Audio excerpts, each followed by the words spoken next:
Nous remercions Allah subhanahu wa ta'ala une nouvelle fois, l'omnipotent, l'omniscient, le maître de l'univers, et c'est tout à fait normal. Notre thème, chers frères et sœurs,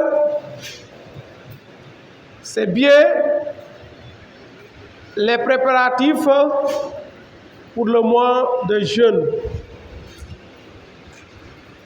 Comme nous l'avions commencé le vendredi surpassé,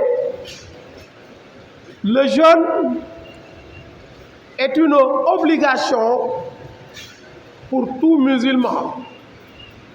Et d'ailleurs, il est le 4e pilier de l'islam. Après la profession de foi, la prière quotidienne en 2e position, en 3e position, la zakat, et en 4e position vient le jeûne. Et en 5e position, le pèlerinage. Donc le jeûne est une obligation. C'est Allah subhanahu wa ta'ala qui nous l'a prescrit. Et d'ailleurs, comme il l'avait prescrit à nos devanciers. Pour qui? Pour tout musulman pubère. Tout musulman qui a atteint la puberté. Homme comme femme. Et qui est en bonne santé.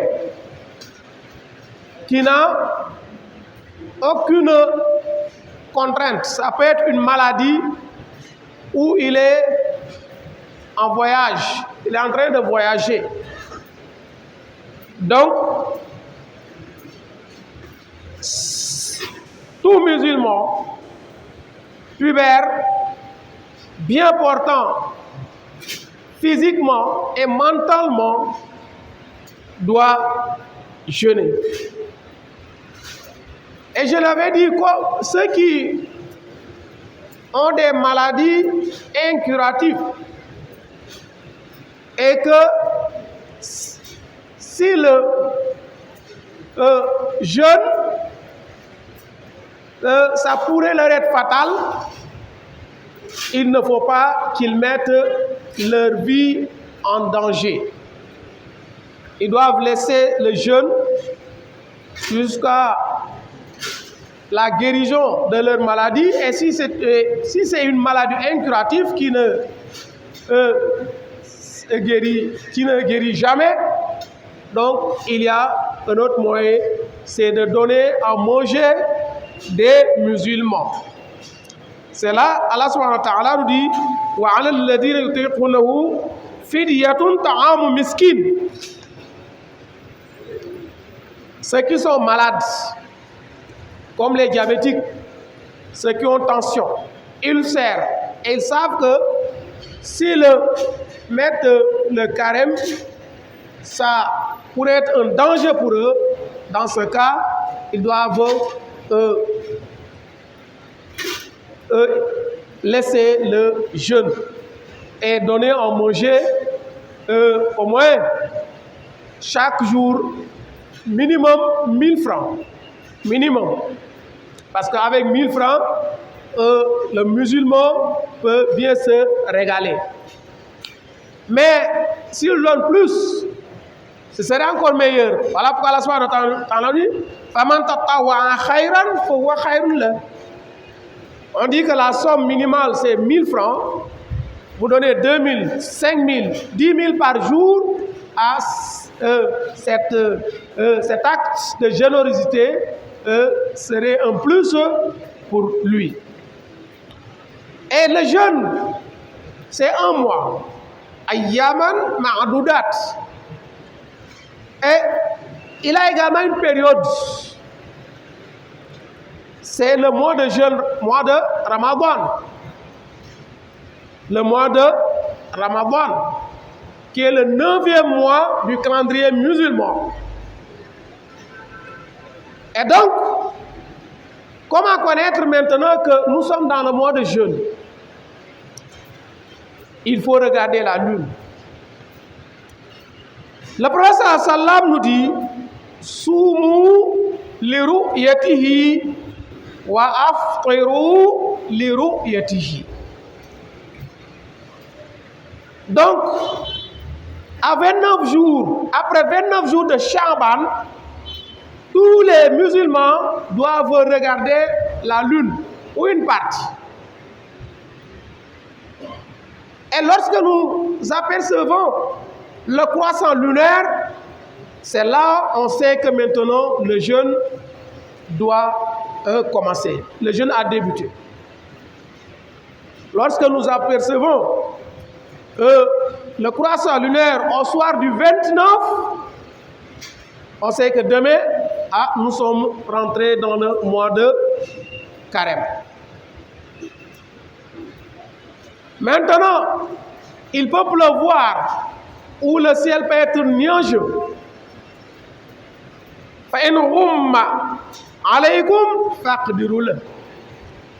Dans cette zone ou dans le pays, partout le ciel est nuageux, on n'aperçoit pas le croissant lunaire. Qu'est-ce qu'on va faire? On va compléter ce mois de Shaban à 30. Et le lendemain, on débute le Ramadan. Voilà, même si on n'aperçoit pas le croissant lunaire. Nous vous rappelons, chers frères et sœurs, que l'imam a insisté sur nous.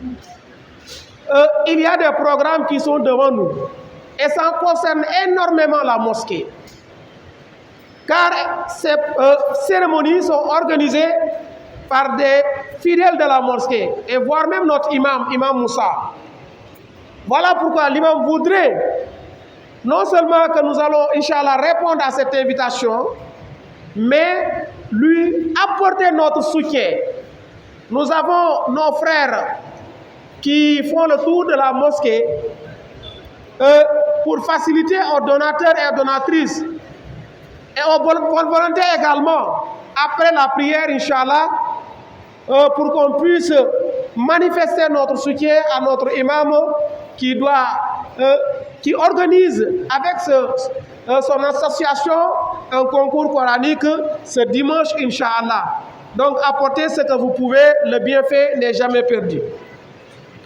Maintenant, comment débuter le jeûne? Il faut formuler l'intention. Innamal a'malu binniyat.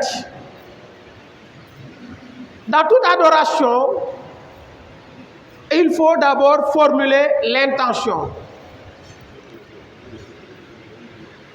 On vous a dit que le jeûne a débuté. Soit vous avez vu la lune, où il y a 2 musulmans corrects, juste, je veux dire, qui l'ont vu, ou bien même plus de musulmans, ça veut dire 3, 4 jours, ou voilà.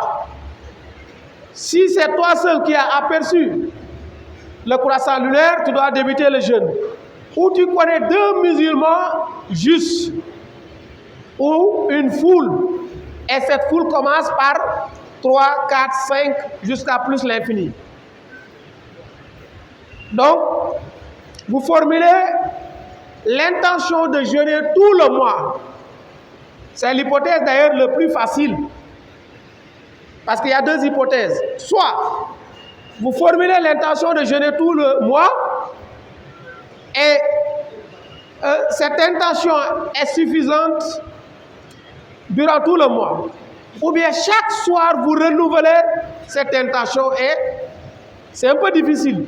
Donc je préfère l'hypothèse de formuler l'intention de jeûner tout le mois de Ramadan. Et tant que vous n'avez pas interrompu un jour, c'est-à-dire vous avez un empêchement, vous n'avez pas jeûné, c'est bon. Ce n'est pas la peine de renouveler cette intention. Mais si vous avez rompu un jour, ou 2 jours, ou plus, avant de recommencer, vous devez reformuler cette intention. Voilà comment ça va se passer, chers frères et sœurs. Chers frères et sœurs, nous devons préparer ce mois. Oui. Pourquoi?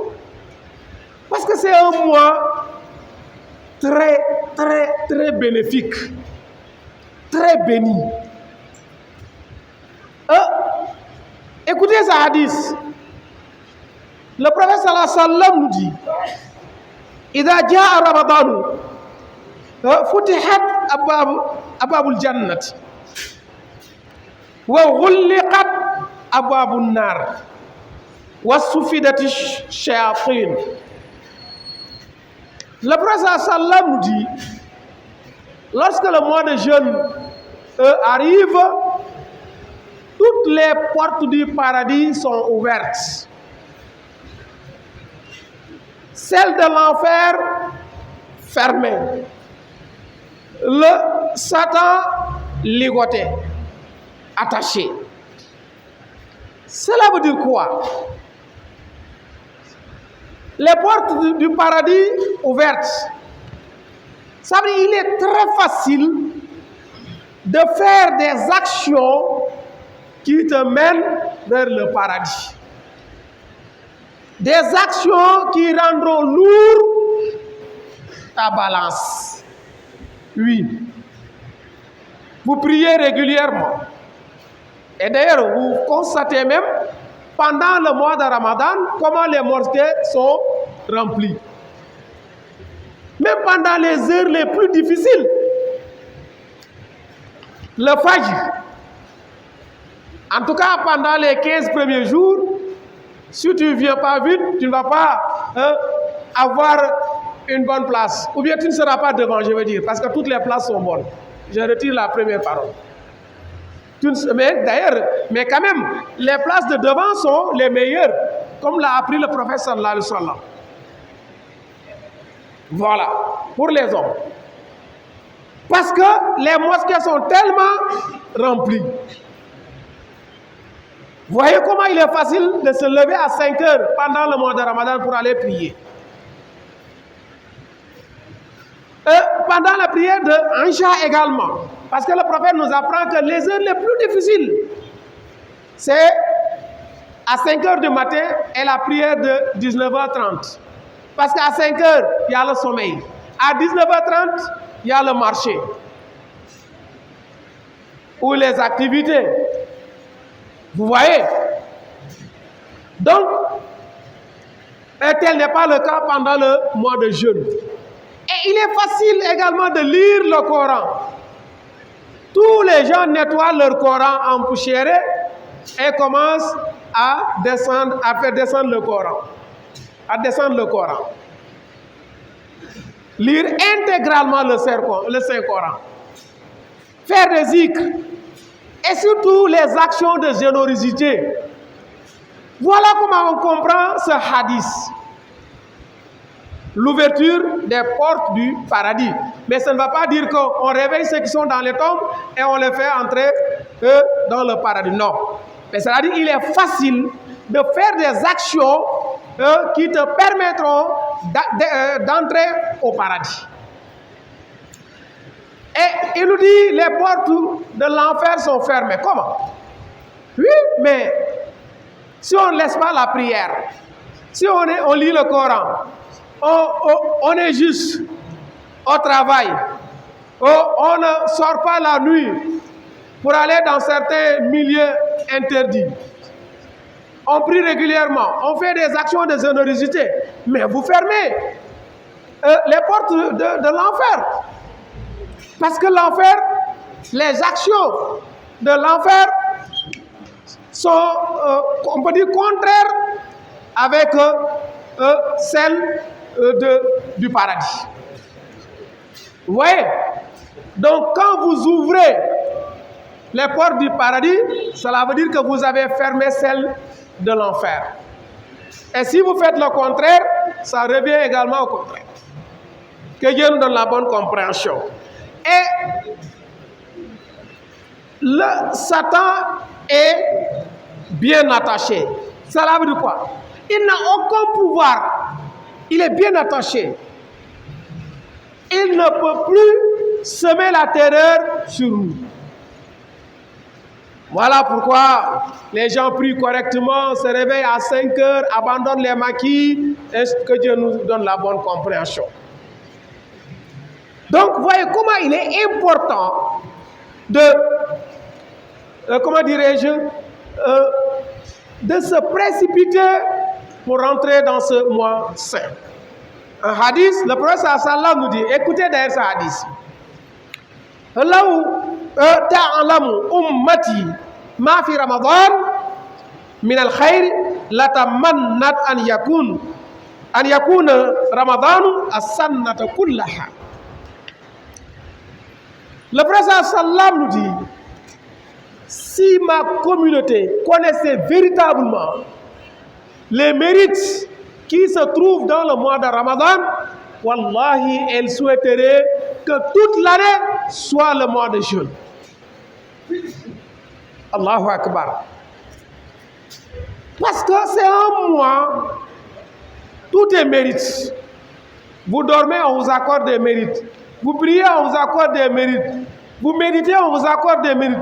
Vous vous taisez, on vous accorde des mérites. Vous marchez vers la mosquée, on vous accorde des mérites. Vous partez au travail, on vous accorde des mérites. Allahu Akbar. Donc si on connaissait véritablement les mérites qui se trouvent dans le mois de jeûne, wallahi, on allait souhaiter que tout le mois, toute l'année autant pour moi, serait un mois de jeûne. Que Dieu nous donne la bonne compréhension.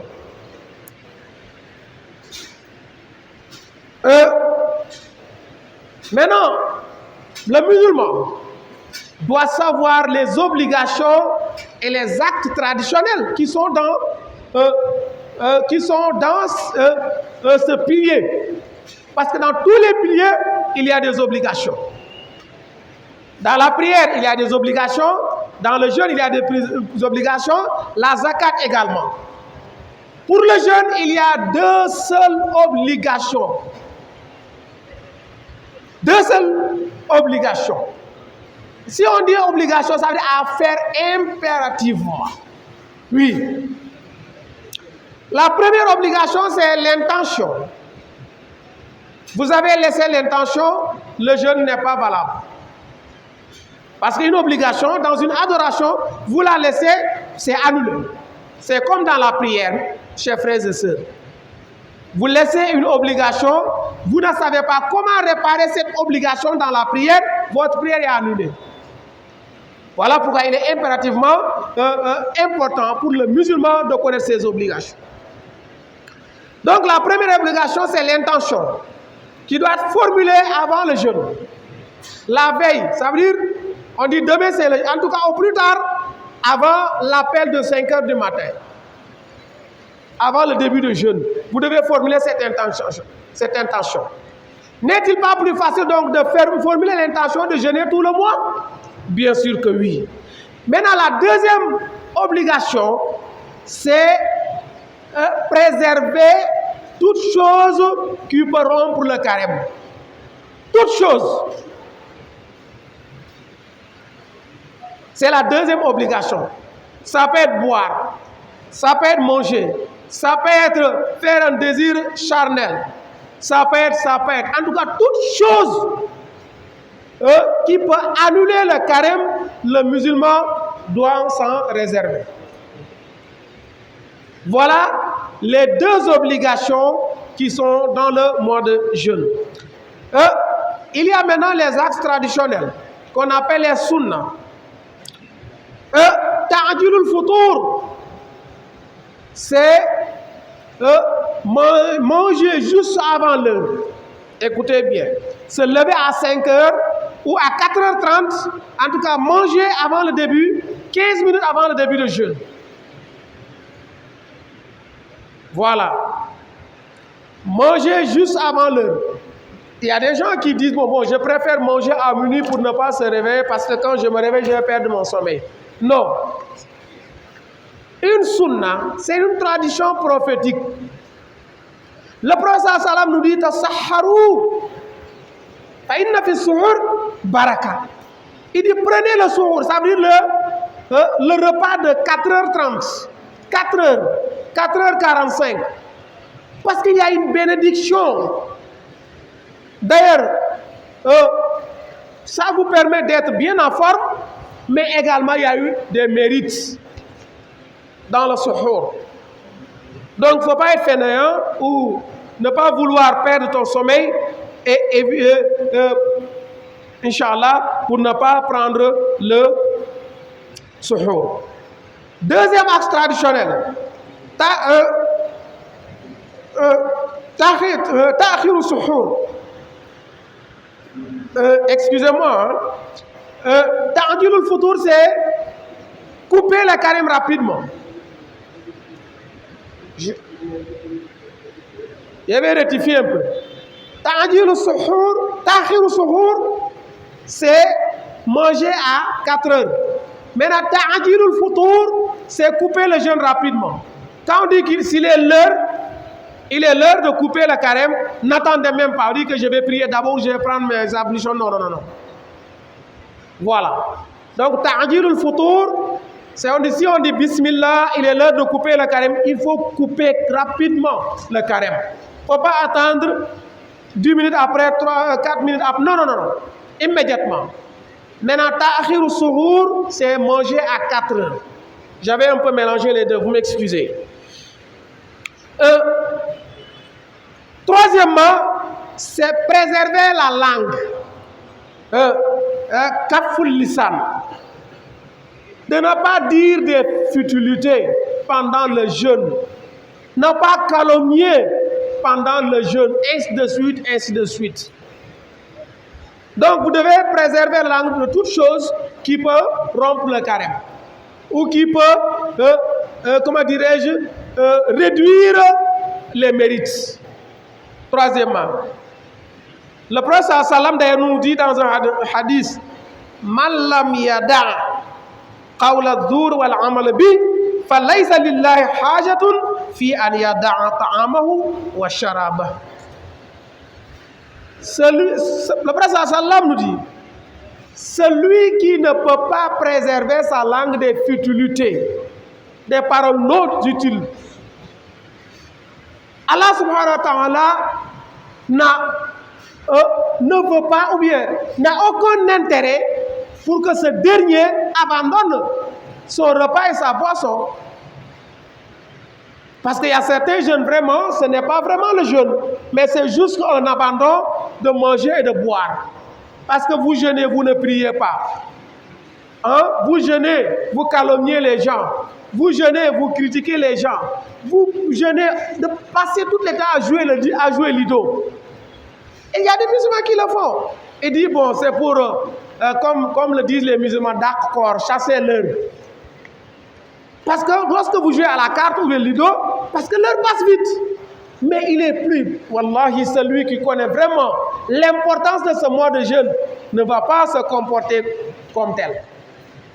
Il y a le Saint-Coran, il y a les invocations, il y a les traditions, comment dirais-je, les traductions.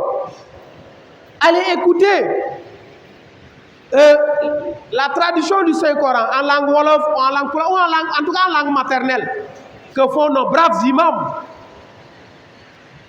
Que font nos braves imams. Ici, il y a un wolof qui sera fait par notre imam Mahmoud Ndiaye, que Dieu lui accorde une longue vie, une bonne santé, pour qu'il puisse accomplir ce travail noble. En langue poulard, ainsi de suite, ainsi de suite. Donc, il est meilleur, chers frères et sœurs, d'assister dans ces, comment dirais-je, séances de tradition coranique que de jouer lido, que de jouer damier ou à la carte, ou ainsi de suite, ainsi de suite. Que Dieu nous donne la bonne compréhension. Chers frères et sœurs, nous allons arrêter là. Et Inch'Allah, le vendredi prochain, Inch'Allah, on sera en plein mois de jeûne. Que Dieu nous montre ce jour, que Dieu nous montre ce mois en parfaite santé, Inch'Allah. en parfaite tranquillité, dans la quiétude également. إن أريد إلا الإصلاح ما استطعت ربنا آتنا في الدنيا حسنة وفي الآخرة حسنة وقنا عذاب النار اللهم إنا نسألك من كل هم فرجا ومن كل ضيق مخرجا ومن كل عسر يسرا ومن كل فاحشة سترا وعلى كل خير سبيلا برحمتك يا أرحم الراحمين يا رب العالمين إن أريد إلا الإصلاح ما استطعت وما توفيقي إلا بالله عليه توكلت وإليه أنيب والسلام عليكم ورحمة الله وبركاته.